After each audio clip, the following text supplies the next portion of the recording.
The paper was delivered on the 4th of October, 1888, a Thursday. The man who brought it was young, with a soft chin and the kind of cheap suit that seemed too tight in the shoulders. His name was Ames, and he worked as a clerk for the Black Ridge Mining Company. He stood on the porch of the small company house, number 11 on the north edge of Gideon's Gulch, and refused to meet Clara Hale's eyes. He held the envelope out as if it were a dead thing. "Mrs. Hale," he began, his voice thin in the high, cold air of 9,200 feet. "This is a formal notice from the company." Clara did not take it immediately. She looked past him, at the sharp, serrated line of the peaks already dusted with the season's first snow. Winter was not coming. It was already here, waiting in the high passes. She was 38 years old, and her husband, Thomas, had been dead for 6 weeks, his body broken in a shaft collapse 1,000 feet below the ground they stood on. She finally took the envelope. Her hands were steady. The paper inside was thick and official. It stated in clear, typed letters that her occupancy of company housing was terminated. The standard grace period of 30 days had been shortened due to the pressing need for housing for new miners arriving before the passes closed. She had 14 days to vacate the premises. At the bottom, a second paragraph outlined the company's final settlement for Thomas's death: $75. It was presented not as an apology or compensation, but as a gesture of goodwill, a final closing of the books. Mr. Ames cleared his throat. "There's a check for the settlement at the main office. You just need to sign a waiver." Clara folded the paper and slipped it into the pocket of her apron.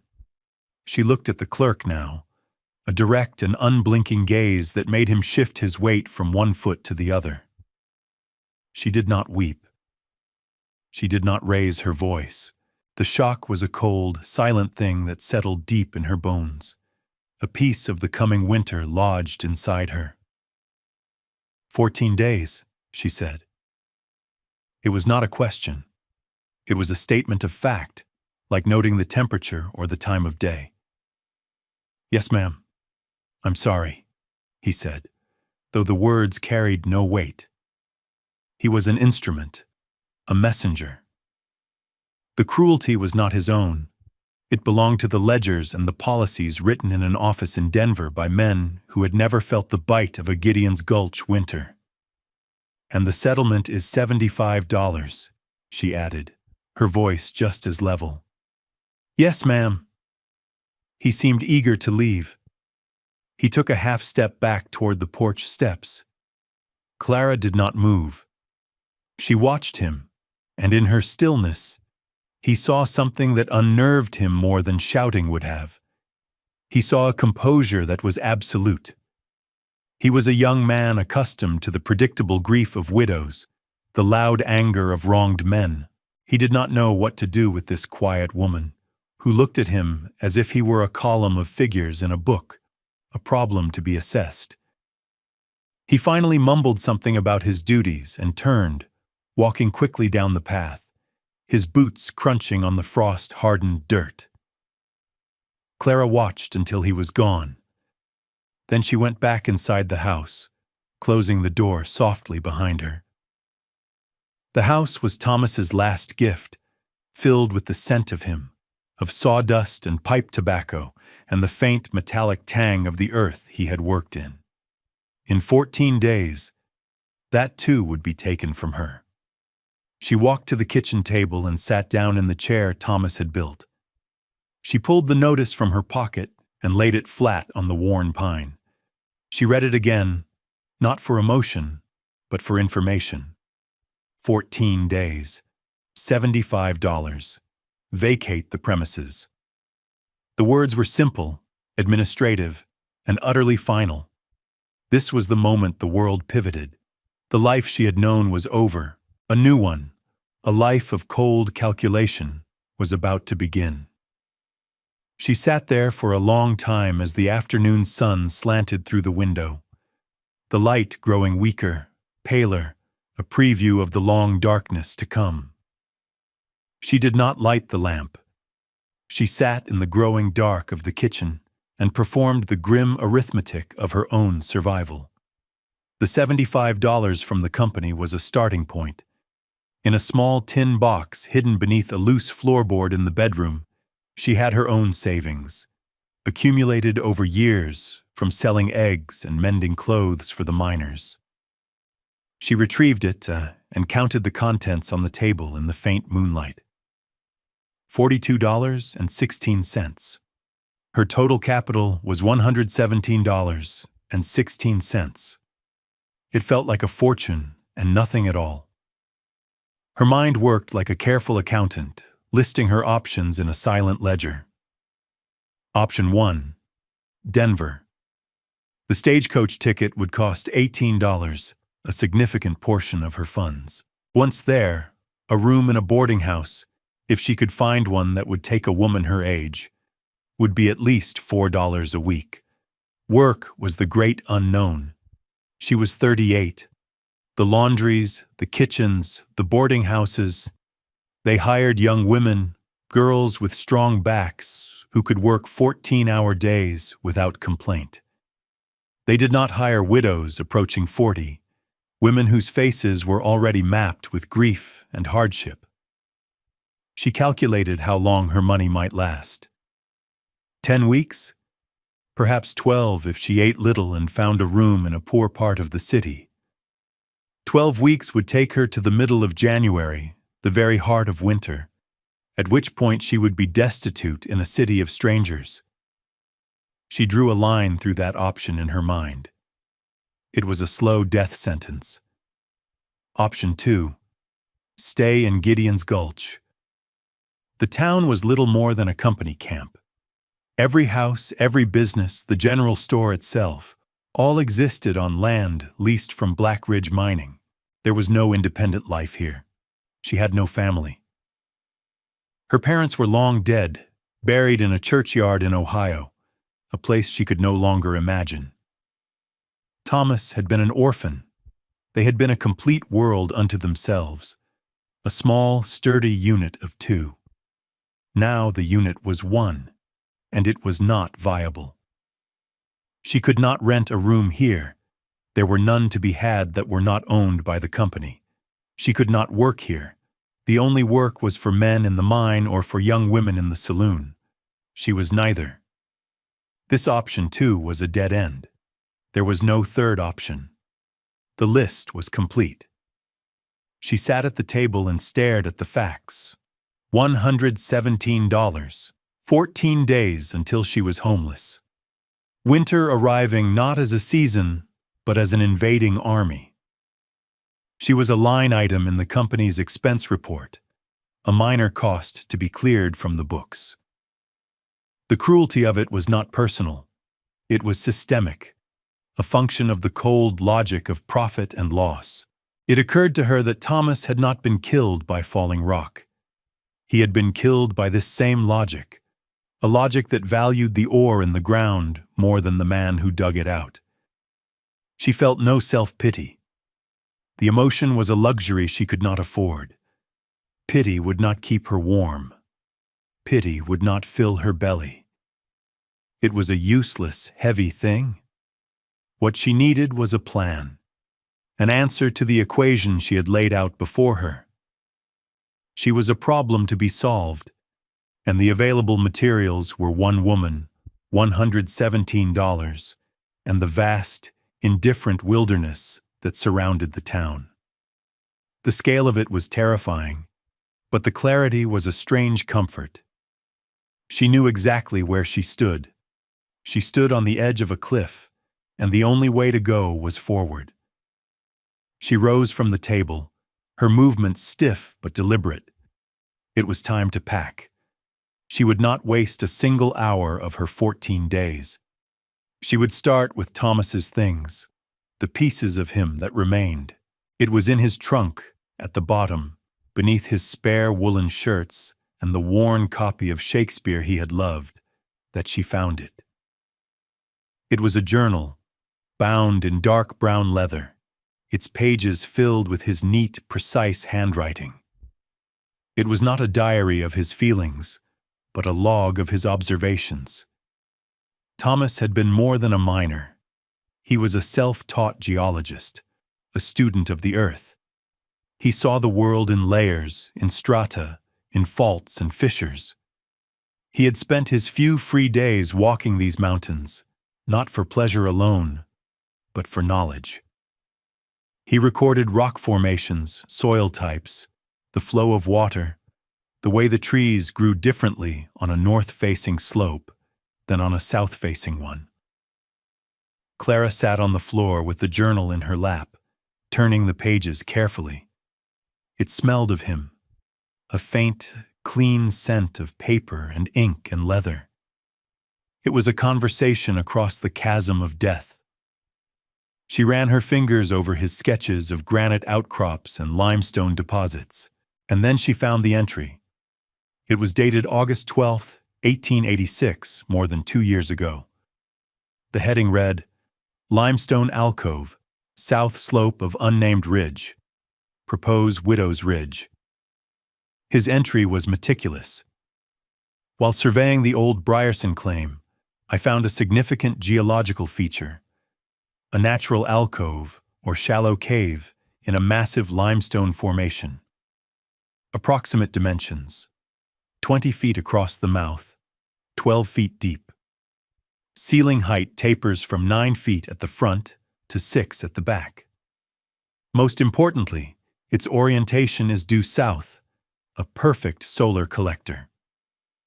The floor slopes gently outward, ensuring good drainage. A small, reliable spring emerges from the rock approximately 50 yards to the west. The thermal mass of this limestone is extraordinary. Even after sunset, the rock radiates a palpable warmth.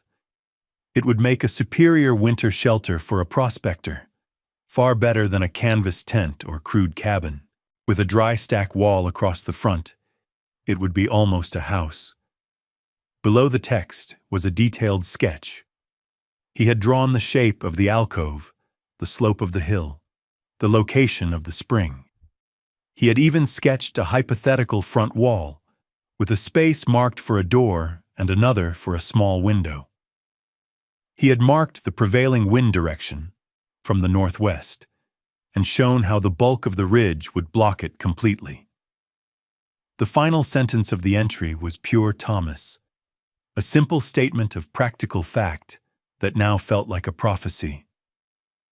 A man could survive a hard winter there. With proper provision, he could survive it in comfort. Clara closed the journal and held it to her chest. This was her inheritance.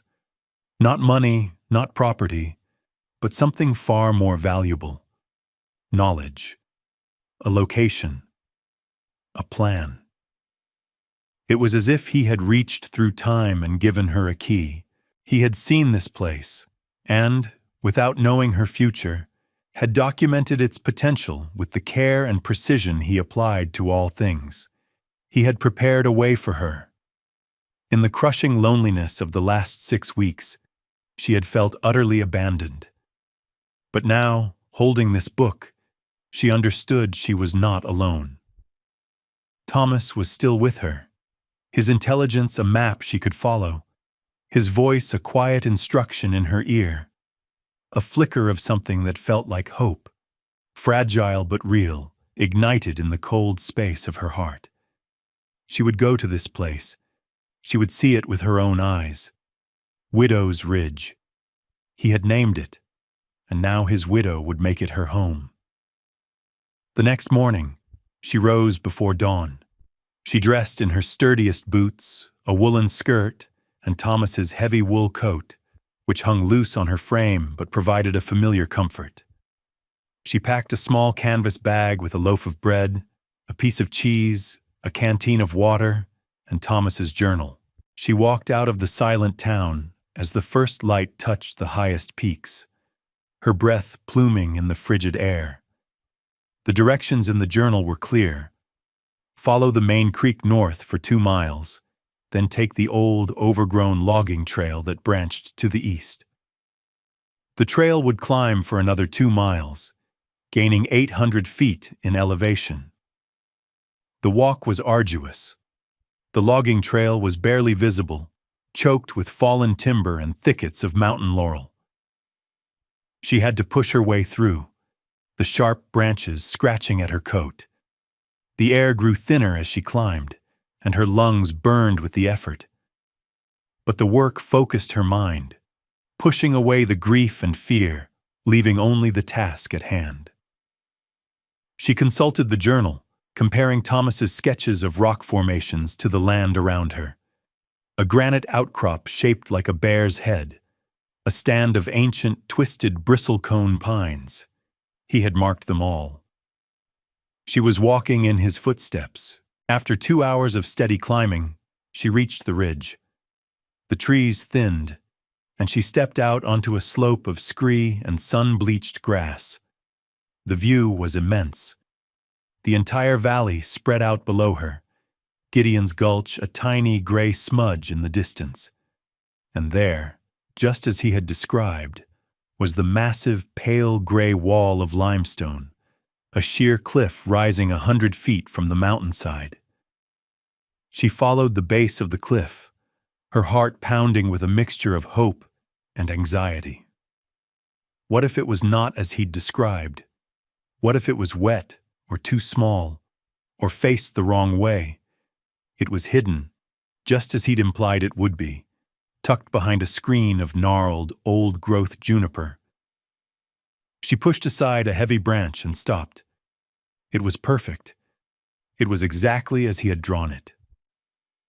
The mouth of the alcove was a wide, graceful arch in the rock, 20 feet across. The floor was covered in a fine, dry dust. The limestone walls were smooth and solid, glowing faintly in the morning sun. She walked inside, her footsteps silent. The air was still and noticeably warmer than the air outside.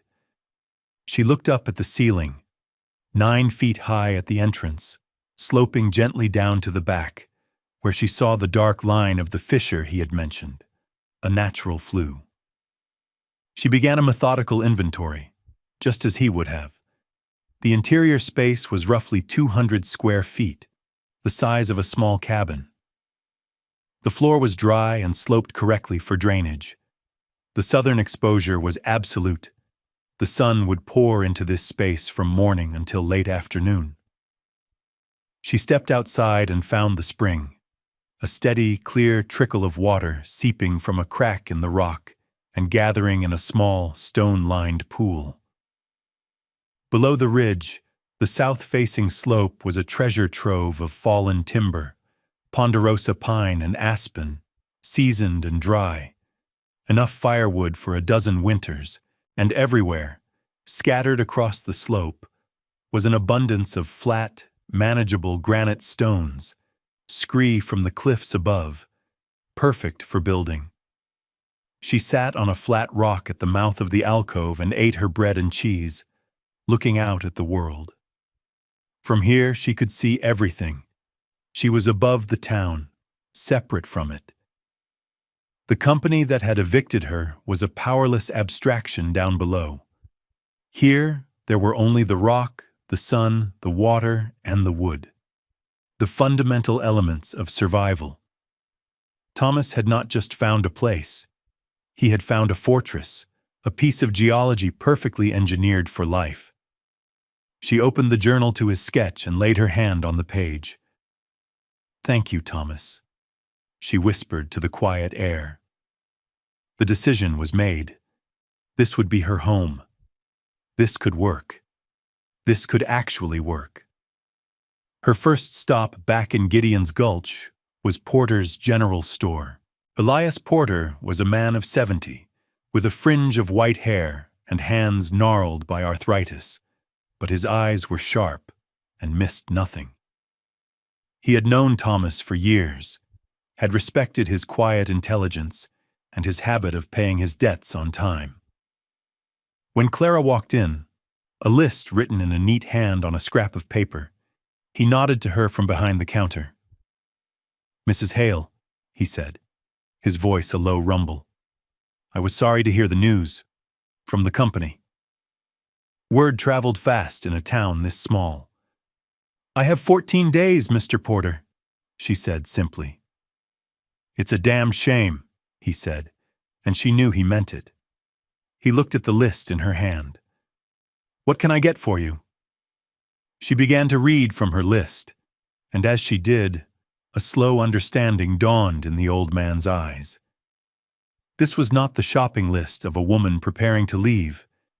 It was the list of a woman preparing to stay, but not in any way he had imagined. "A good shovel," she began. "That one there. It's $3.50, is that right?" "It is," he said, pulling it from a barrel.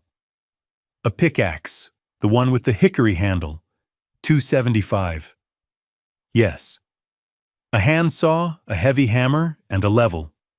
He laid them on the counter without a word. The total was $9.75.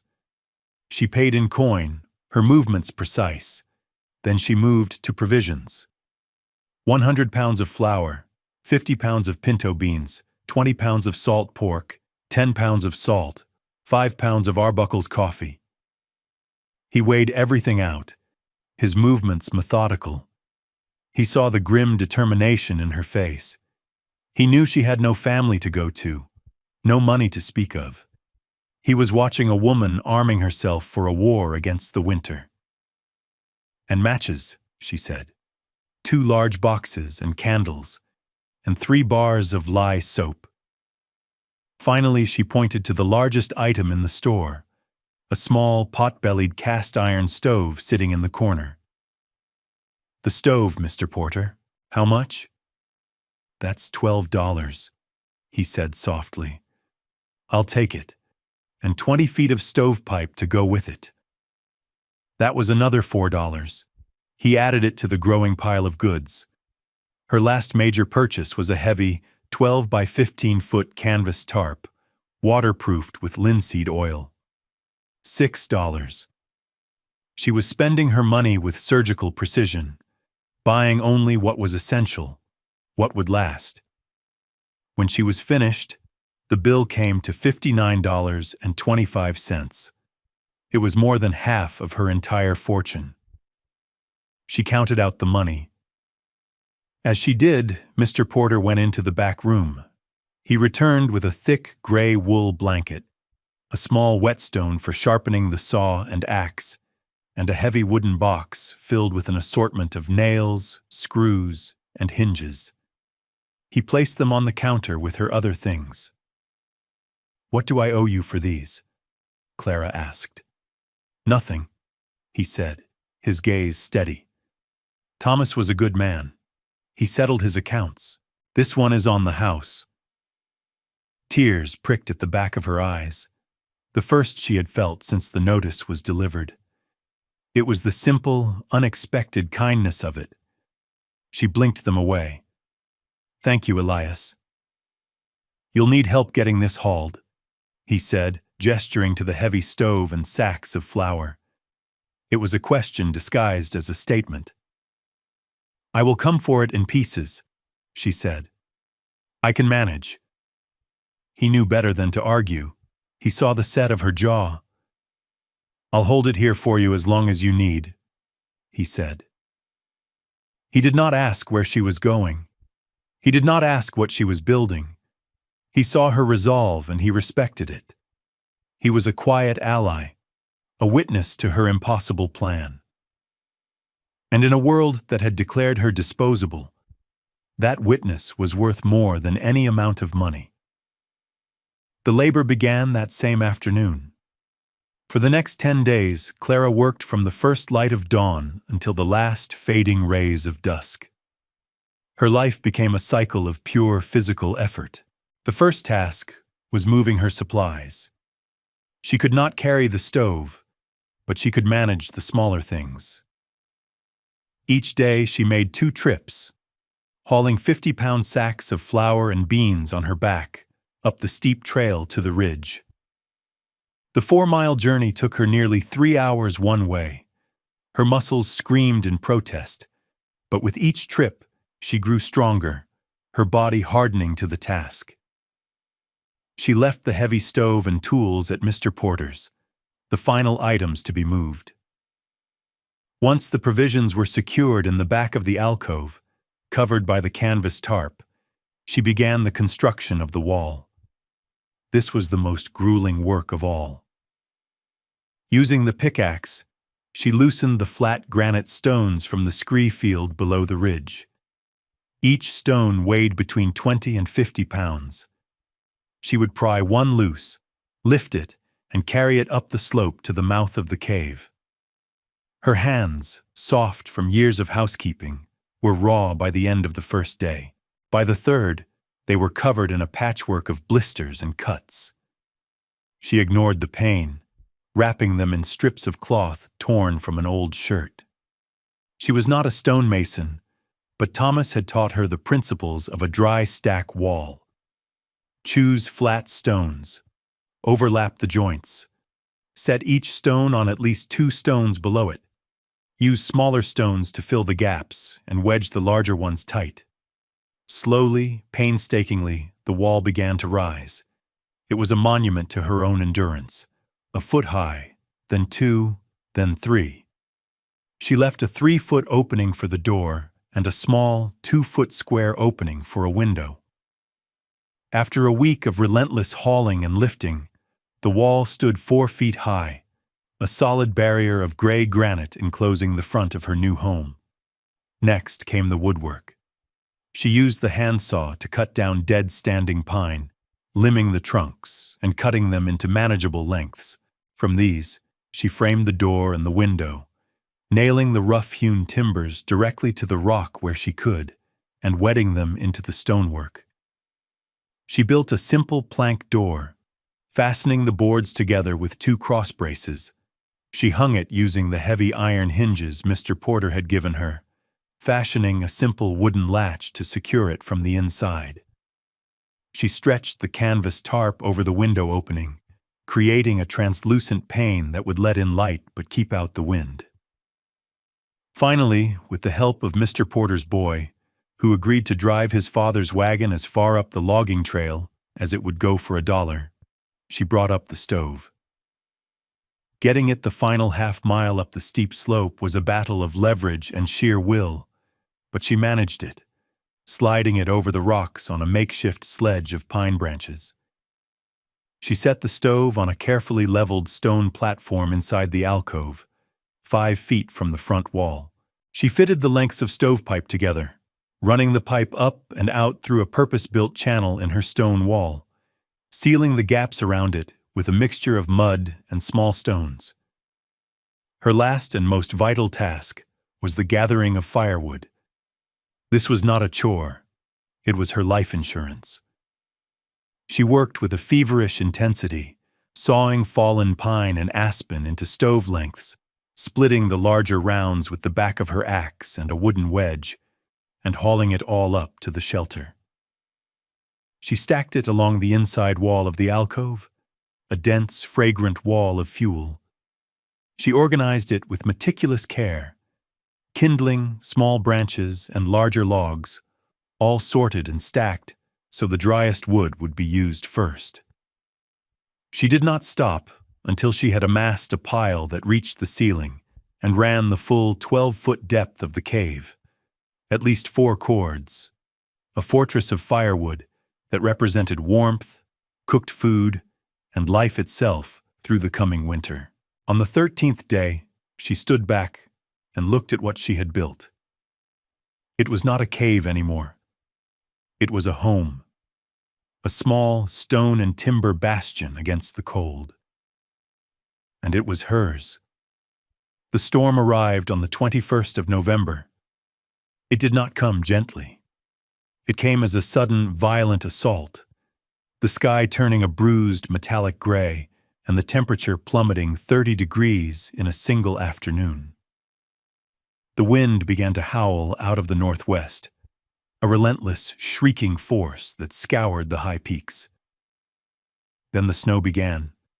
not in flakes, but in a solid, blinding wall of white. Within hours, the world outside Clara's shelter vanished. She was ready. The last of her firewood was stacked, her provisions were organized, and her small home was secure.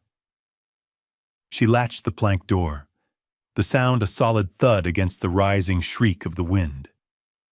The gale hit the massive rock of the ridge and split around it, leaving her alcove in a pocket of relative calm. Her stone wall, only 4 feet high but thick and solid, deflected the gusts that swirled around the edges. Inside, the silence was profound. She lit a candle, its small flame steady in the still air. Then she laid a fire in the stove, a handful of dry pine shavings, a pyramid of kindling, and then 2 small logs of seasoned aspen. The match caught on the first strike. The fire roared to life in the small iron box, and a deep, radiating warmth began to fill the space. She sat on her sleeping pallet, a mattress of pine boughs covered with her wool blanket, and watched the stove begin to glow a faint red. This small, black iron heart was the center of her new world. For the next 7 days, the blizzard raged without pause. The temperature, as measured by a small thermometer Thomas had owned, dropped to 10 below zero, then 20, then held steady at a brutal 25 below. The snow accumulated with terrifying speed. By the second day, it had drifted up over her window. By the third, it had completely buried her door. She was entombed in white. But instead of a prison, the snow became her greatest ally. It was a perfect insulator. She had read in one of Thomas's books that a thick layer of snow could have an R value comparable to straw bale. The heat from her stove, which would have been leached away by the sub-zero air, was now held inside by the thick blanket of snow and reflected back by the immense thermal mass of the limestone walls. She established a strict routine. Each morning, she would add just enough wood to the stove to keep a low, steady fire. She maintained the inside temperature at a consistent and comfortable 55 degrees. Any warmer would be a waste of precious fuel. She kept a careful record of her wood consumption in the margins of Thomas's journal, calculating how many logs it took to keep the temperature steady for a 24-hour period. Her 4 cords of wood, which had seemed like a vast amount, now felt like a precisely measured resource, and her careful management of it was the key to her survival. She cooked her meals on the stovetop, hot oatmeal in the morning, a thick bean soup for supper. The coffee she saved for a small luxury in the afternoon. The days were a quiet rhythm of small, essential tasks: tending the fire, melting snow for water, mending her torn clothes, sharpening her tools with the whetstone. When the snow blocked her door, she used her shovel to dig a narrow tunnel outward. The tunnel was about 10 feet long, ending in a vertical shaft to the surface. This became her new entrance, a passage through the deep snowdrift that further insulated her home. The structure worked. Her engineering, learned from Thomas's journal and her own common sense, was sound. She was not just surviving, she was living, warm and safe, while the worst storm in a generation tried to tear the world apart outside. On the 7th day, she made a simple note in the journal, next to her firewood calculations. "It holds," she wrote. "The shelter holds." When the storm finally broke, the world was remade in white and silence. The snow lay 8 feet deep on level ground, sculpted by the wind into massive drifts against the ridges. The sky was a brilliant, aching blue. Clara emerged from her snow tunnel into a world of blinding light. The air was so cold it felt like a physical blow, but it was still. The valley below was a sea of white, with only the tallest pines and the thin plumes of smoke from the town's chimneys breaking the surface. A few days later, she saw a figure moving slowly up the slope toward her, a dark shape against the snow. It was Elias Porter, making his way on a pair of old-fashioned wooden snowshoes. He carried a burlap sack over his shoulder. He had been worried, he told her when he finally reached the alcove, his breath frosting in the air. He had not expected to find her alive. He followed her down the snow tunnel into her home. He stopped just inside the door, his eyes wide with astonishment.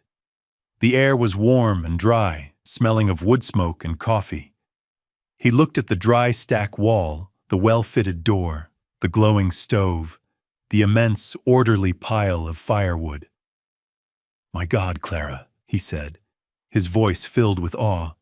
"You're warmer in here than I am in my own house behind the store." He set the sack down.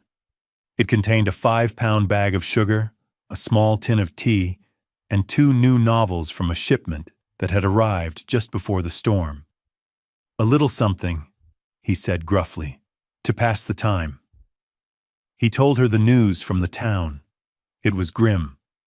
The blizzard had been a catastrophe. The company houses, poorly built and drafty, had become iceboxes.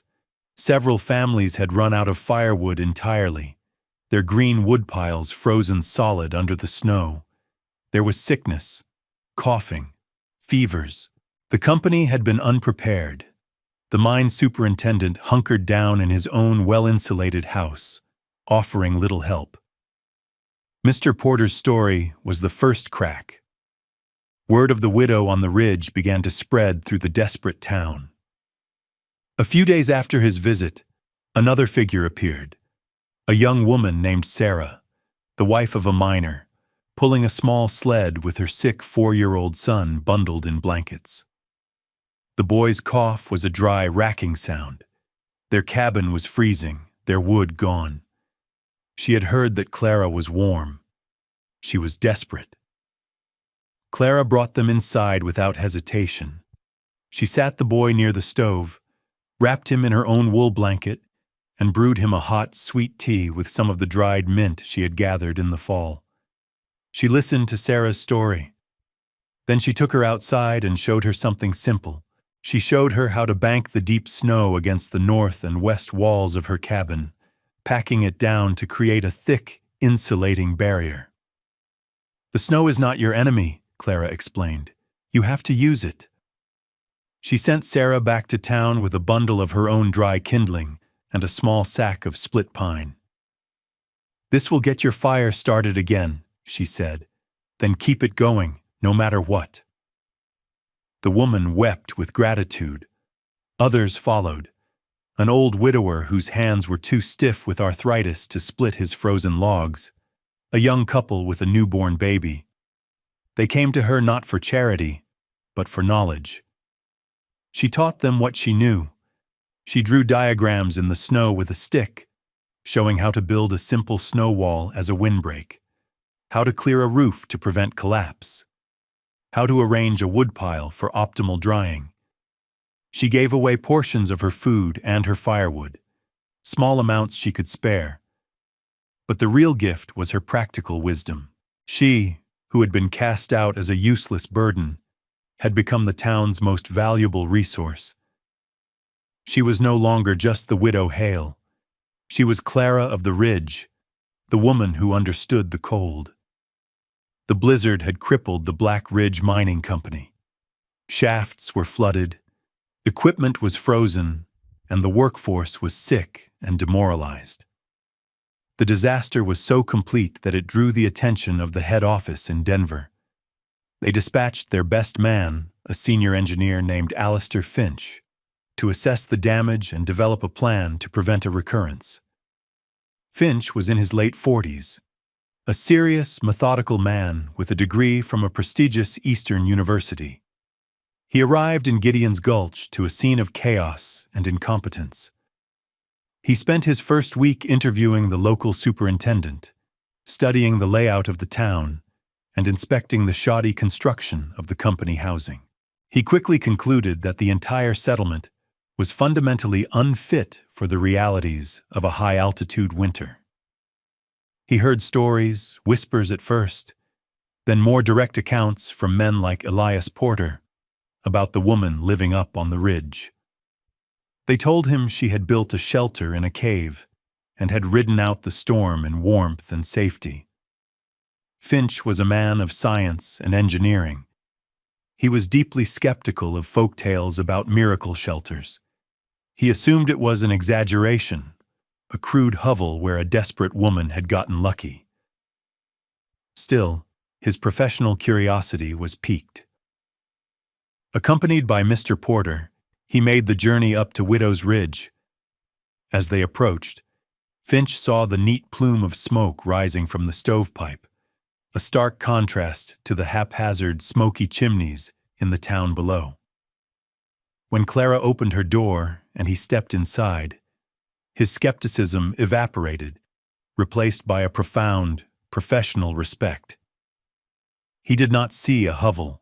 He saw a masterpiece of vernacular engineering. He ran his hand over the dry stack granite wall, noting the tight fit of the stones and the intelligent use of chinking. He examined the installation of the stove, the way the pipe was sealed to prevent both drafts and fire risk. He looked at the massive, well-organized woodpile and understood immediately that this was the work of a planner, not a scavenger. "Remarkable," he said, his voice quiet.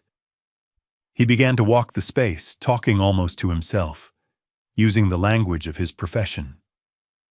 "This isn't a cave. It's a passive solar dwelling. The southern orientation, the enclosed entrance. You've maximized solar gain." He pointed to the limestone ceiling. "And you've leveraged the thermal mass of the rock itself. It absorbs heat during the day and radiates it back all night. That's why you can maintain a stable temperature with such a small stove." He noticed the fissure in the back. "And that's your ventilation. A natural chimney effect. It draws smoke out without creating a significant draft. It's incredibly efficient." He turned to Clara, his expression one of unreserved admiration. "Mrs. Hale, where did you learn to do this?" "My husband taught me to observe how things work," she said simply. "The rest is common sense." Finch shook his head slowly. "This is more than common sense. This is applied science." He looked around the small, warm space again. "The company is planning to build new housing, Mrs. Hale. Proper housing that can withstand these winters. Frankly, we don't know how. We build what works in Denver, and it fails here." He paused, then made his decision. "What you've built here, this is the blueprint. The principles you've used are the solution to our problem. We need your knowledge. The Black Ridge Mining Company would like to offer you a consulting position. We will pay you to help us design the new town." The irony was immense. The company that had declared her worthless was now begging to purchase her wisdom. Her vindication had arrived, not with a lawyer, but with an engineer. Clara accepted the offer. She did not do it for the company, but for the people of Gideon's Gulch, for Sarah and her son, for the old widower, for the families who deserved to be warm. She worked with Alistair Finch through the remainder of the winter, not in an office, but at the kitchen table in Mr. Porter's back room.